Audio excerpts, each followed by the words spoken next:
Welcome to the Financial Planners Southeast Asia podcast, a show dedicated to driving the positive evolution of financial advice, specifically within Southeast Asia.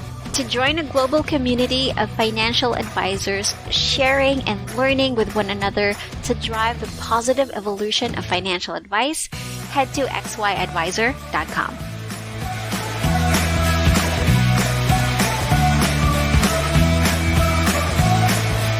Hey guys, welcome to another episode of the Financial Planners Southeast Asia podcast. Gwen here, and today I am with Rey Manigos, a licensed financial advisor and entrepreneur based in the Philippines. Welcome to the show, Rey. Hi, Gwen, and hi, everyone. Hello. It's nice to be here. Yeah. So thank you so much for agreeing to be with us, or at least be with me today to talk about your experience as a financial advisor. So before anything else, I'd like to have our listeners have an idea of you as a financial advisor and how you got into this industry. So, how did you get into financial advice? Okay, so hello, everyone. I started this career back when I was working during my first job back in 2020. Yeah, 2020 during the pandemic. But how did I get into advice? I think there's a deeper sense to that, a deeper story to that, because ironically, I grew up in a family that didn't believe in insurance. I grew up in a family who had no insurance. I mean, they once had, but then eventually through time, they decided to withdrew it. Yeah, so when I talked to my parents after being a financial advisor, they also told me that they didn't know what it was for. So that was a trigger to me that, okay, so way back before, years before, in the Philippines, insurance is not seen to be important, right? Yeah. So when I grew up, because before, if I go back to the story of how I grew up, how we were raised. So I grew up in a family that used to not worry about money at all. That's why they didn't think that insurance was important, because they can do whatever they want. They can travel and then they can build a house whenever they want, because we had a business before. Well, at least that's what we thought.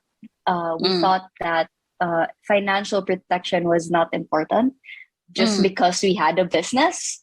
Just because life was comfortable that time. I studied in an international school. I was active in a lot of activities. And so are my siblings as well. But everything turned 360, literally, when my grandfather got sick. So my grandfather got sick when I was already in college. So I was well aware of how things are going already. And all those years up until college, I lived comfortably. So when my grandfather got sick, that's when I realized, whoa, in just a snap of a finger, everything was different. I had to transfer school. My mom had to juggle everything just to find tuition for me, and because my grandfather got sick already, and eventually he died. And when he died, during the process, we had to sell all our assets because primarily we don't have income protection. And I knew about insurance already when I started working. So when I started working, a financial advisor came to me and told me what insurance was all about. And that's when I realized, whoa, when we had this before, when my grandfather had this before he was diagnosed, we could have lived a better life. I mean, things would have been different, I mean, I have no regrets at all. I mean, I don't want this podcast to be all sad and full of tears. So everything went well, man. So everything is better now, just so the listeners won't be depressed. Too sad. So I don't want this to be a sad podcast, but reality check. So that's why when the financial advisor told me about what insurance was, I immediately got my first plan. And Mm. he told me that if you have this story, why not be a financial advisor and share it to the Mm. world? And I was like, Mm. oh yeah, maybe I can do that. So I'm Mm. also a marketing graduate, so I like Mm. talking to people. Yeah, And it's nice. I use that strength to maybe have an impact one family at a time. Mm. Because Yeah. I think you would agree that in the Philippines, finance is a taboo. People Mm. don't want to talk Yes. about their income. Uh, People don't even want to disclose their salaries, even to financial advisors. Yes. Yes. Yes. That's true. Yeah. Yeah, so I think that's And what triggered me to join the industry of insurance. right. So you join or become a financial advisor right after graduating college? My first job was not a financial advisor. Right after Mm. college, I jumped into the corporate world. So Mm. yeah, I went into the corporate world straight out of college as an executive assistant slash Mm. marketing and customer relations lead in an Wow. automotive company. So it's kind of Mhm. far from Yeah. insurance. But then that And first job really gave me mhm. a good training to talk to people because it's like Mhm. customer relations. So I handle Mhm. complaints and everything. So Mhm. and marketing as well. So that was the first Yeah. job. My financial advisor used to visit me in the office to send me Mhm. the policy, my first ever policy. So you're that person who, or that financial advisor who encouraged you to become a financial advisor was also your very first financial advisor. Yeah, my first Yeah, all advisor. right. That's good. And I guess it's so these things, I feel like they're serendipitous encounters. Because you're right, here in the Philippines, and that's your story is similar to mine as well, in a sense that when I was first approached by a financial advisor, I was 21 years old. I remember that I was 21 years old, and because I went to the bank, and then there's a financial advisor, right, in the bank Mhm. that would offer you, hey, do you want to learn more about insurance and investments? And I listened through that talk, and when I went home, I told my mom about it, and she said, no, no, no, no, no, don't get that, don't get that. It there will only take your money. So I remember that talk. So imagine from 21 years old to 27 years old, I did not have protection, and I thought that was okay because my parents said it was okay. Just like your parents thought that it was okay because they were fine, until Mhm. tragedy unfortunately struck and we had to reevaluate everything that we have. But the good thing about it is, because of that, we are able to see that there's something that we can do as Filipinos in order to make a better life for ourselves. And that is Mhm. through risk management. So I think that I really love that you shared your story, because believe that it resonates with a lot of people. Now, when you started as a financial advisor, like, did you already have an ideal client in mind? Like, who do I want to talk to the most in order to um, get my message across? Or did you just start with like anyone who you can reach out to? Well, initially, honestly, I thought I was too young to be in the industry. Mm, Yeah, mm-hmm, because looking at the insurance industry before, they were like, insurance agents are usually in their 30s or in their 40s, yes, yeah. or planning their retirement. So they want a Mm, job that's flexible in terms of their mm, schedule.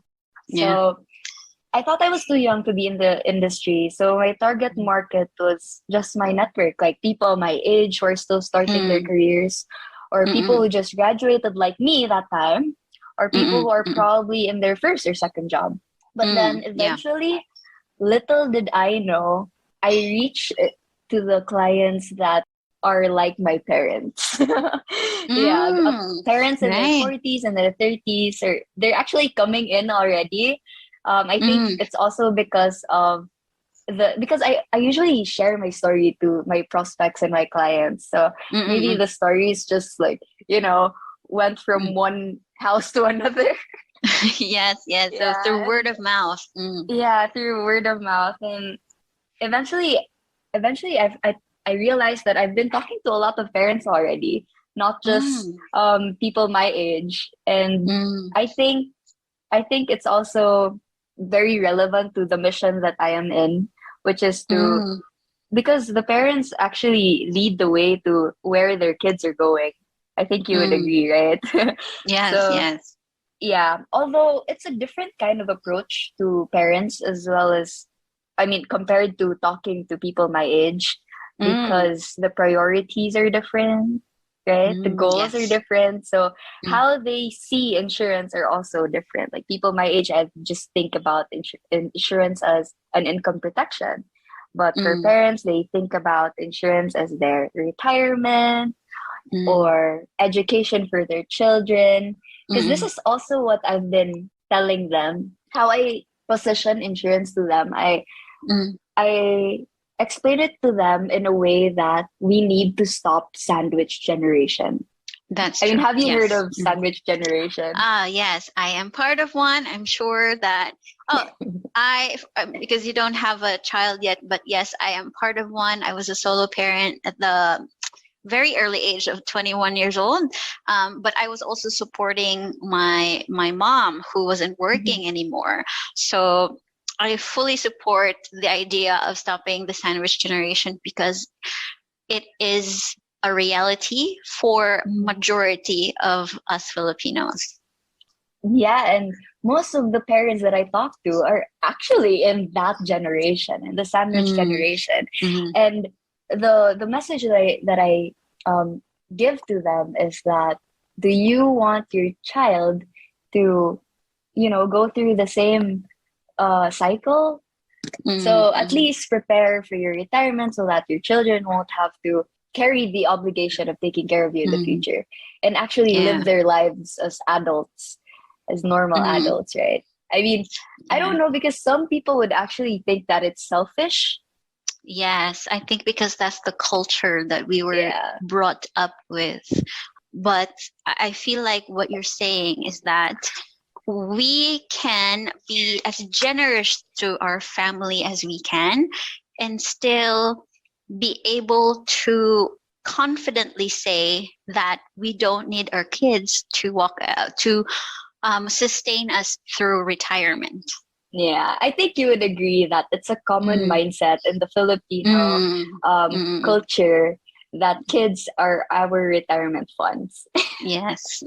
Yes, Yeah. unfortunately, that is something that I still hear from a lot of the people I know that are my age, especially, um, because I know that the parents that are my age are thinking differently now, but their parents they're not were not, and it's not that they're bad parents. It's just that that's just how they were wired to think.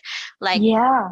I'll make sure that my son becomes a doctor so that he'll earn more money, so that when he's successful and earning a lot, then I can stop working and he can like put his younger siblings to school and then help Mhm. me with my medications, stuff like that, right? So or the long standing trend of sometimes please don't, I hope that I don't offend anyone, requiring their children to take up nursing in order to go abroad, Specifically? right? Yes, Yeah. I know because this was a trend in Few years ago. my in a generation. Yes, yeah, years ago. I know that the nursing course was a big like ideal course for a lot of Mhm. parents for their children because of specifically because they want them to become nurses abroad because it earns more money. So something like that, right? Yeah. It's like because of the generation ahead of us, we cannot live the life that we wanted to live for, right? That's so true. And I think there's still like a bit of that.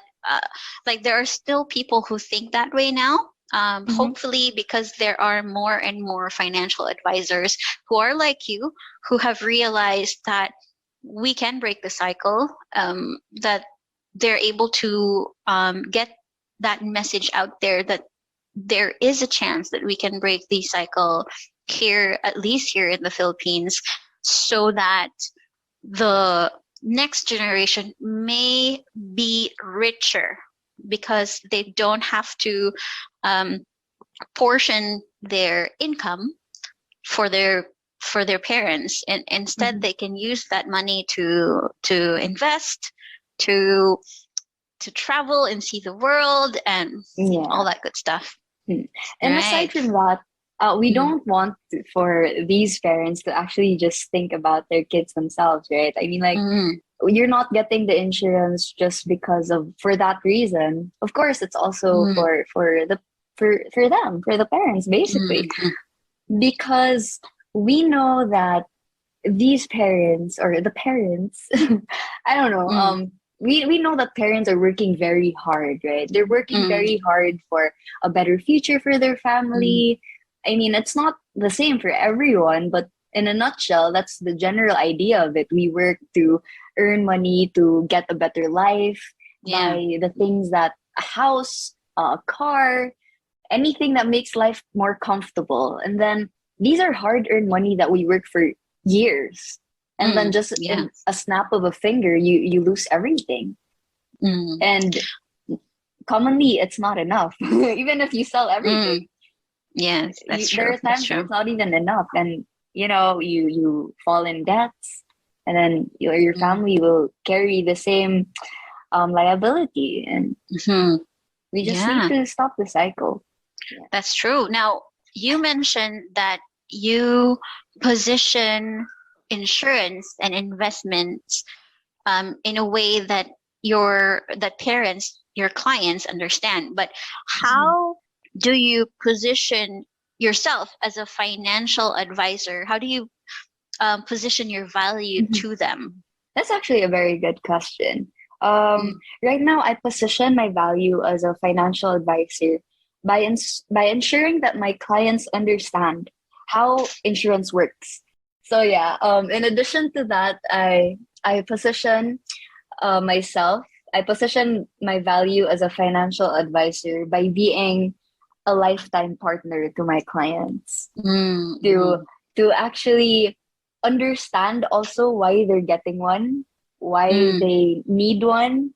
Not just, pushing them to understand why insurance is important, but also understanding them as well. Like how this plan will help them, why they see this important for them. So it's important that I also understand my clients. I also believe that not all people are my clients. So in my team, I'm sure you're aware, right, that in the insurance industry we have teams. So in my team, we were trained to even choose our clients wisely. Choose our clients. So in a sense, we choose our clients in a way because this partnership, the lifelong partnership that we have, is a long-term thing. It's not when they got as an insurance policy, that's it. It's actually not the end of the transaction. It's actually the start of the transaction. It's when we communicate to them more often. It's when we check up on them maybe twice a year to check on how their life is going. Because the relationship between me and my clients don't just end right after they get a policy, but it's where it actually starts, right?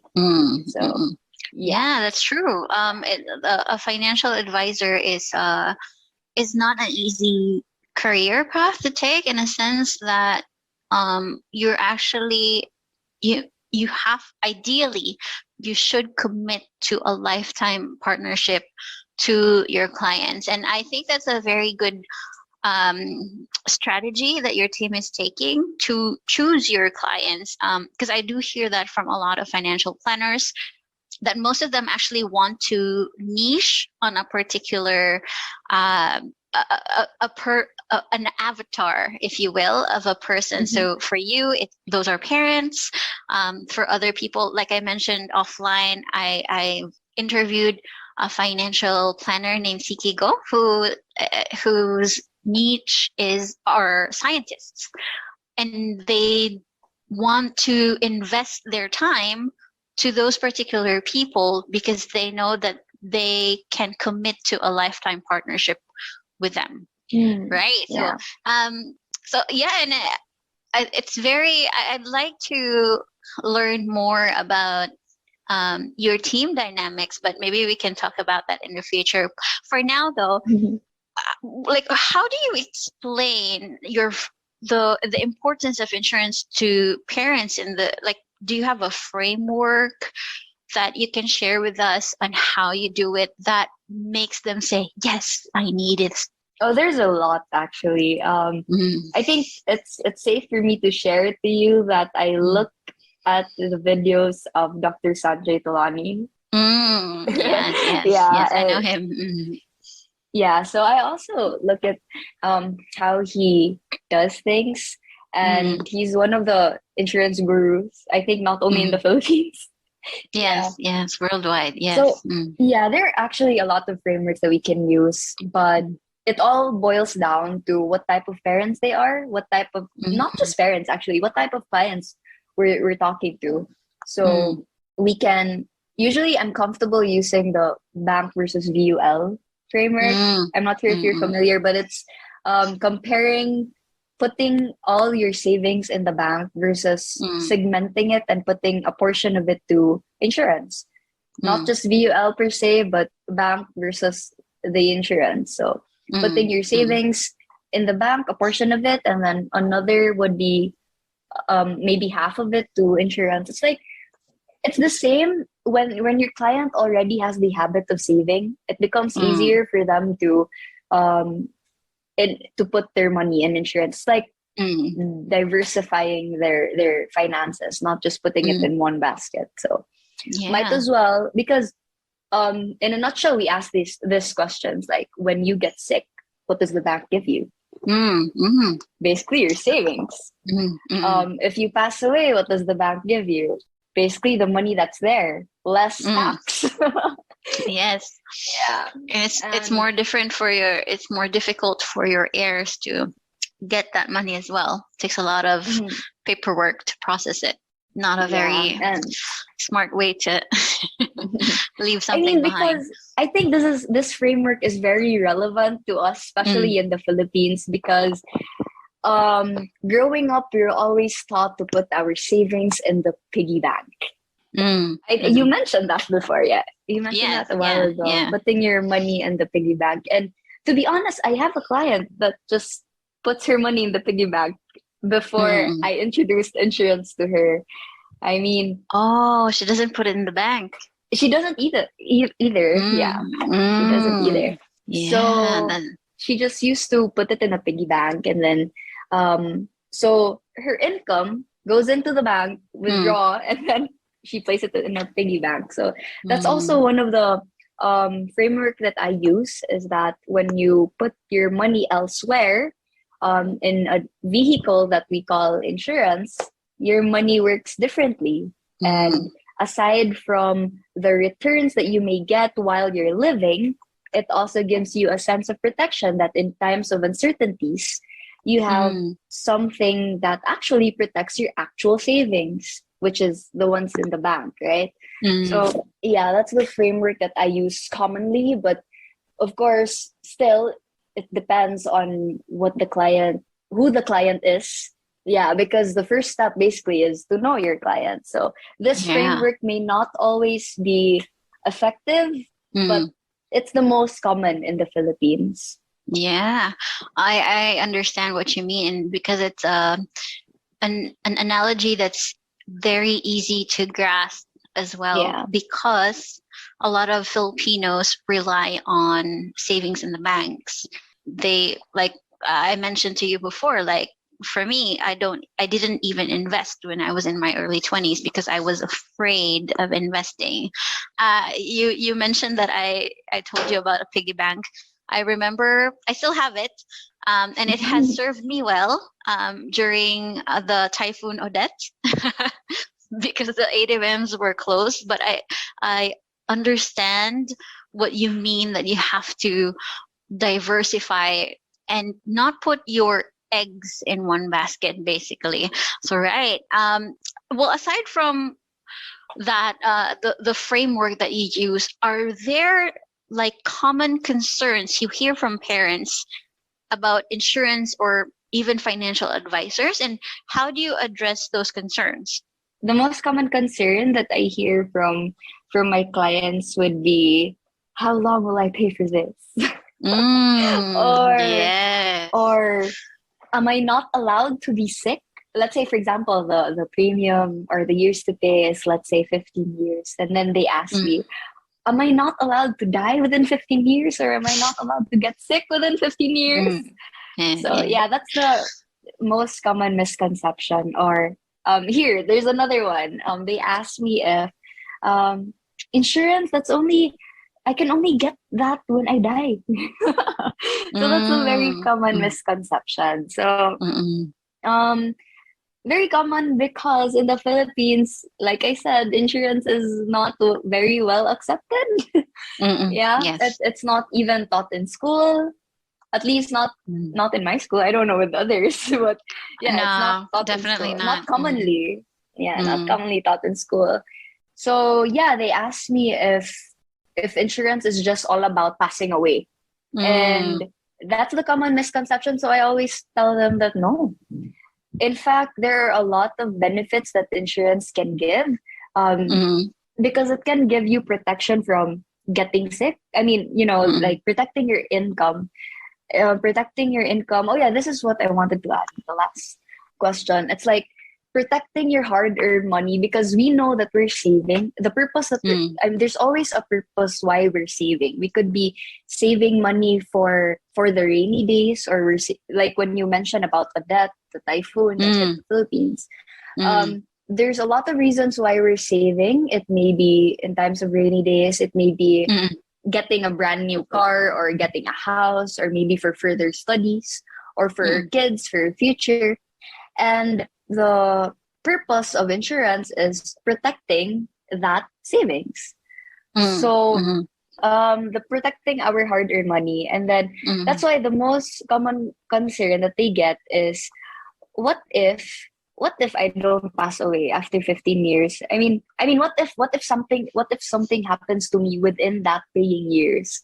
What if something happens to me within that paying years? Do I get my benefits only after the paying year? So yeah, that's the most common misconception. Or also they ask us if ever they can only get the benefits from insurance only if they pass away, but then no, because it actually protects your savings from being burned out, from getting sick, or having a disability, especially accidents, right?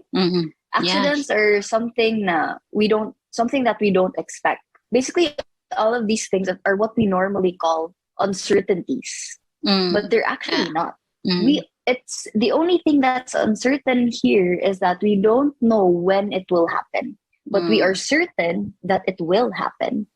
It's just that we are afraid to face the reality that we are all gonna die. We're all gonna pass away. Yeah, we're all gonna get sick. That's one of the taboos that people, Filipinos, don't talk about, right? Death. And so that's why in junction to that, they don't talk about insurance, because they don't want to talk about dying. Yeah. They don't want to talk about getting sick. And in fact, my favorite, it's weird because I have a favorite rider. I have a favorite benefit, which is the hospitalization benefit. I mean, you don't have to actually get to the point where you choose to die just to get the Mm-hmm. insurance benefit, right? Mm-hmm. But Mm-hmm. now Yeah. insurance are giving you the benefit even if you're just hospitalized. Mm-hmm. Hospitalized Mm-hmm. for whatever sickness. Mm-hmm. So Yeah. see, there's a lot of benefits to it, not just passing away. And I think that's also what I share to my clients, to eliminate the fear and give them the sense of security instead. Yeah. So that essentially is your value as a financial advisor, right? But only if you also believe that that is your value to them as well. And I love that Mhm. you really Yeah. explain why you need this, because there are a lot of, basically what I'm hearing is that those questions are not just centers around uncertainty, but that those people are actually afraid that they are investing or buying or giving away their money for something that they're on the losing end, right? Like, Mm. Yeah. one of the questions, like, I only get this after how many years, or I can't get this after, or like, how long, like, Mhm. one of those funny questions, how long do I have to pay for it?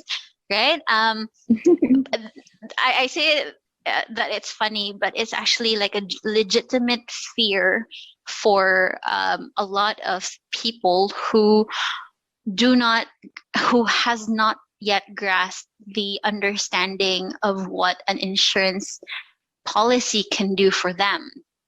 And that's a Mhm. good way to Definitely. position yourself, yes, as an not just an advocate for insurance, but to educate them on the value of it and what they can lose if they don't get it. And it's very funny that these are not explained in school. As you mentioned, this was not taught in your school, wasn't taught in my school as well. But I know that we had economics, but this was not mentioned. Yeah. And I think that, right, it has to change, because it's easier for people to understand something that they already know. My only concern is that sometimes people invest in things that they don't understand, like Bitcoin. So I'm not saying that Bitcoin is bad, or cryptocurrency is bad, but I have heard from a lot of people that they've invested in that. And when I ask them, like, what does it do? Where does your money go? They can't fully Mhm. explain it to me. So I know Yeah. that there are still a lot of like gray areas in their mind about it. And yet, when regards to insurance, they are very skeptical about it, right? Mhm. So I Yeah. guess like it's really nice to hear that you're able to overcome these pushbacks from your clients, and I feel like you're able to explain the value of it in a very succinct way, because they Mhm. are able to get past their prejudice about insurance and finally get Mhm. one.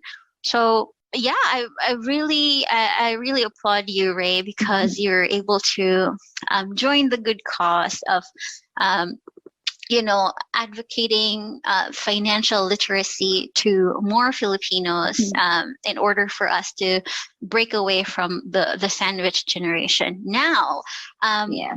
so you're a young financial advisor. You mentioned that most of the like you started in this industry young.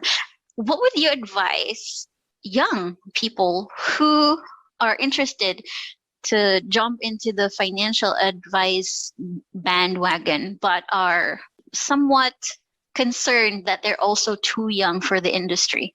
My advice would definitely be do it for a purpose. To Mm, do the mission. I mean, insurance or financial being a financial advisor is actually still sales, right? We are yeah. still doing sales. Whether we like it or not, it's still Yes. sales.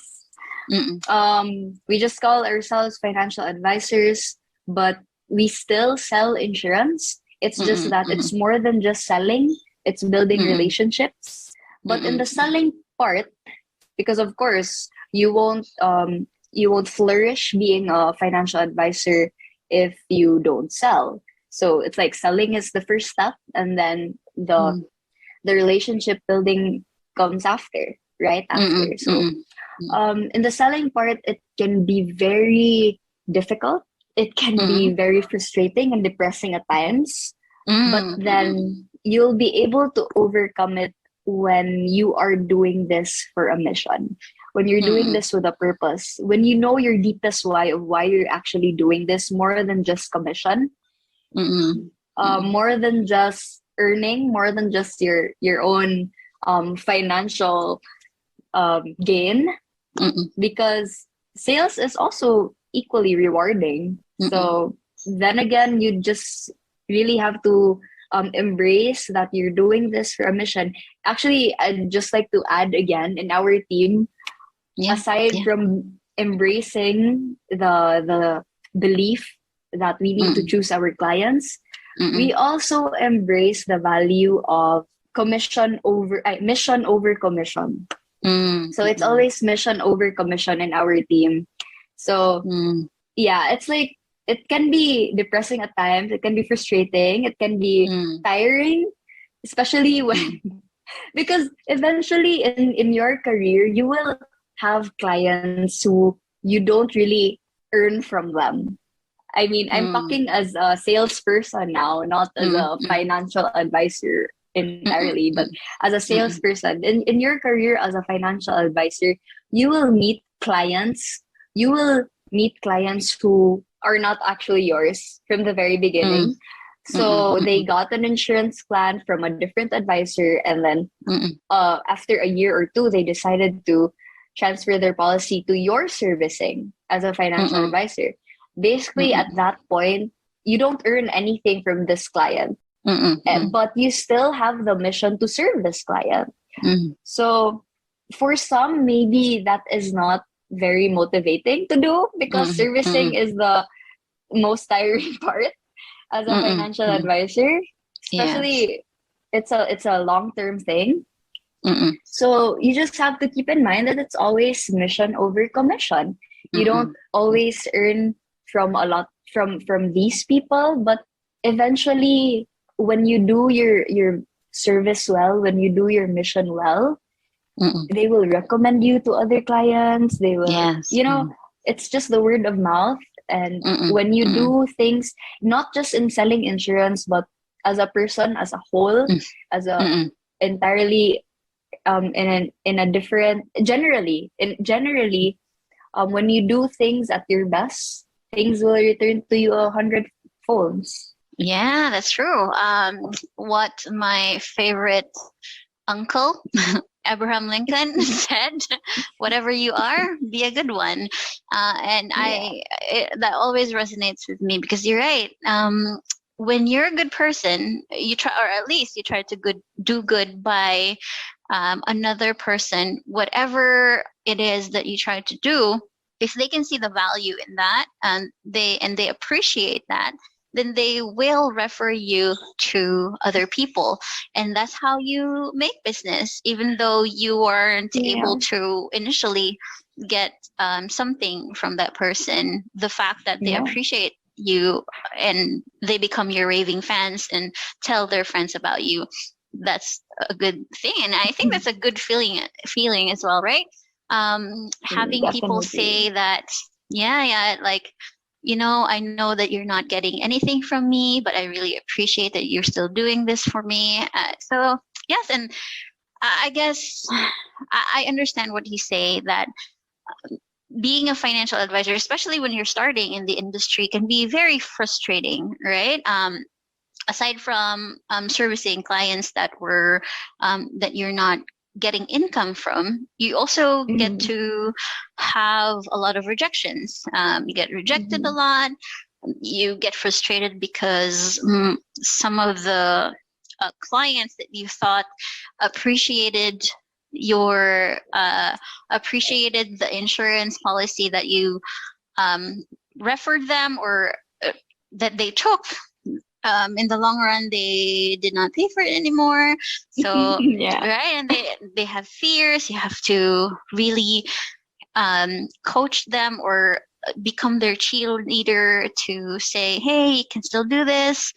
Yeah, and I really appreciate your team's motto, mission over commission, because that sets a good example for young financial advisors or upcoming financial advisors who are listening to this podcast right now.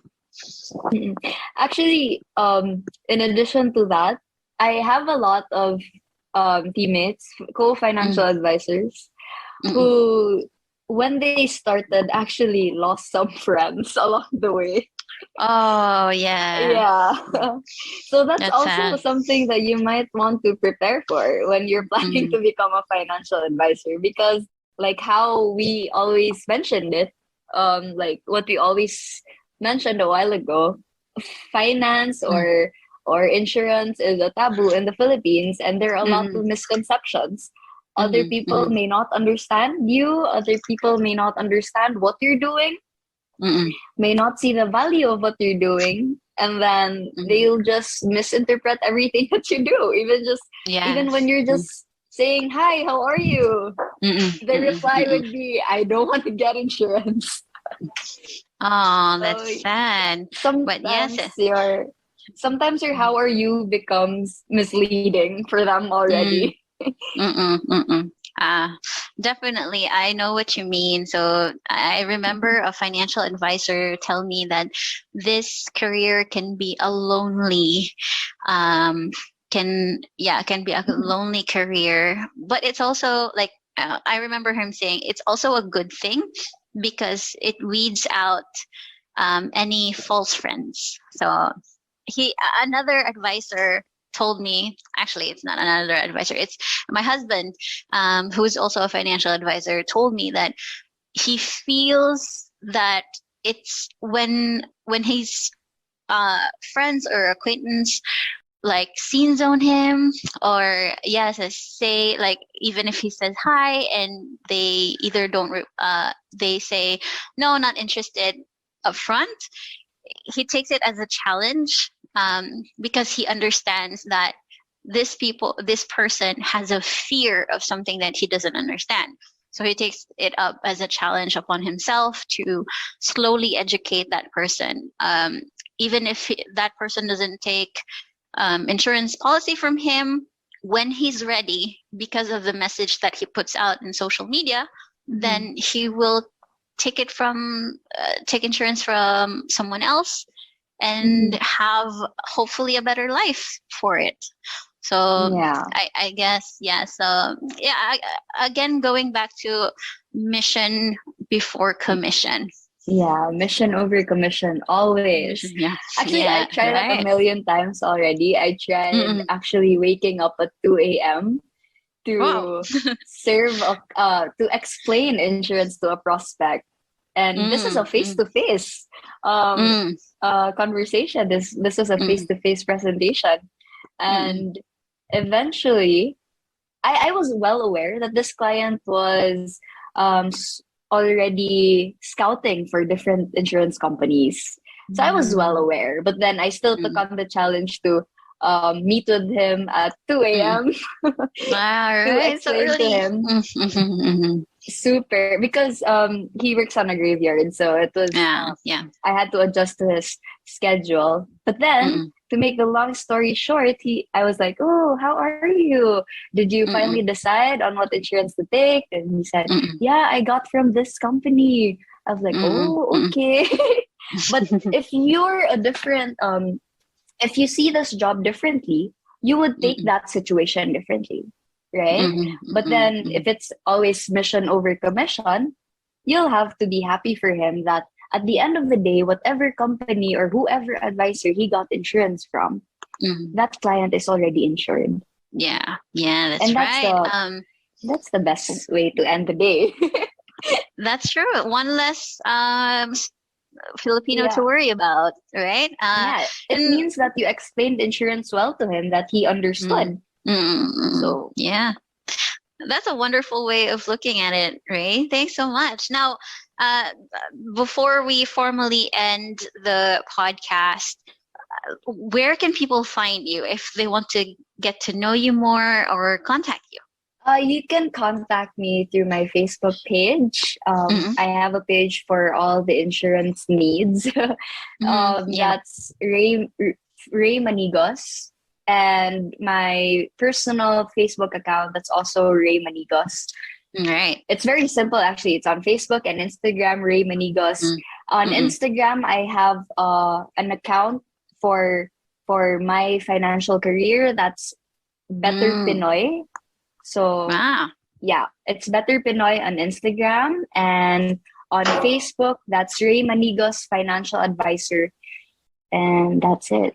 Also Wonderful. follow me on TikTok if you want. Oh, nice, nice. I do appreciate financial advisors who get into TikTok to reach more people, because I wanted to try it, still haven't. It's almost a year. But yes, very much. I will put all those links in the show notes for this podcast. But you also mentioned that you've got some cool stuff cooking in the future. Care to share? Oh yes, definitely. On March 26th. Yeah, on March 27, sorry. March 27, that's a Sunday. I'm gonna have a webinar on Zoom open to everyone, actually. It's a basic budgeting 101 for everyone who wants to join. Probably I can also send you a registration link. This is for freelancers, BPO people, and people who wants to join and learn more about budgeting 101. Cool. All right. So I'll definitely include that in the show notes. If in case it happens before this podcast airs, then I'll go ahead and share it in our social media as well. So thank you so much, Rey, for being on the show, sharing your journey into financial advice and how you do things to help your clients and help Filipinos have a better financial future. So again, thanks so much, and you have a good one. Thank you. Thank you so much, Glenn.